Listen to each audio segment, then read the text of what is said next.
Here with Merik Carter from Rockvale, Tennessee, playing for Mid-South National. He's the #1 ranked second baseman in Tennessee in the class of 2022. Merik, thanks for the time. No, thank you. So at this point, uncommitted, what has the recruitment process been like for you at this point? And do you have any kind of a timetable on when you want to make your announcement? I mean, I don't have much to offer from right now, but I'm just trying to rack up some offers and then pick from what's best right now. How has things been for you this fall in terms of just getting better in areas as you want to? I know a lot of guys, when they look at their senior year, this is going to be the finished product of me at the high school level. What are you doing this fall to kind of set the stage for what's going to look like this spring? So I've been trying to really focus on like gaining more power in my back half and like staying in my back half like during my swing. And I really focused on explosion in the gym with like med balls and stuff like that to like really have more explosion at the plate, and it's really been showing in this fall. How would you describe yourself as a hitter? Are you a guy that you feel like you can spray it to all fields, or how would you define yourself? I feel like I can spray it to most sides of the field.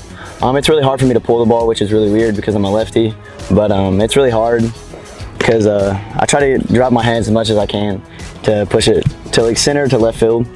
So, yes, sir.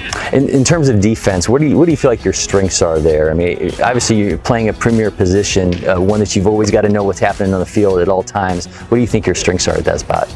I feel like my arm strength's one of my biggest. I hit 87 at the last PBR showcase, and I feel like my forehand and just routine, I need to work on my backhand a little more, getting through it, but I feel like those two are really what impact me at second base. When you think about, either guys you watch on TV, guys you've played with, coaches, who influences you in terms of being a player? Josh Rennick. He was one of my coaches ever since I was 15 years old. He's really taught me the game, showed me how to play baseball pretty much, and I'm going to give all my thanks to him for helping me throughout my whole entire life since I was 7 all the way up till I'm 18.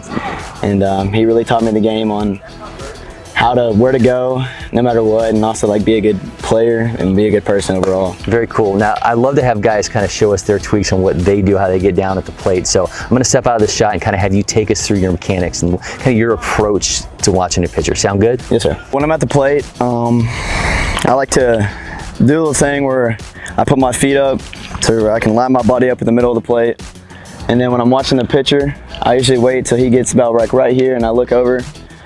I don't really try to guess what he's going to throw because that really messes me up. But I usually start with like my hands a little lower, because when I used to start with my hands high, I used to get like out more and get around on my swing.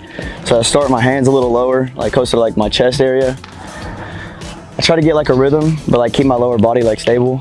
And right when he's about to pitch, I get my load, and I'm more of a double tap person. I know people are like a leg lift, but I'm more of a double tap person. I get my load, my hands like slowly start to move up. And then I get planted, everything's back in my back half. I make sure to have all my power, all my like weight on my back heel. And then I just try to drive my hands like across my chest as much as I can and try to get as much finish as I can. Merik, thank you so much for doing that. That was great. Make sure everybody keeps it locked on LakePoint Sports on all our social media channels. Make sure you're subscribing on YouTube. Be your window into everything happening on campus.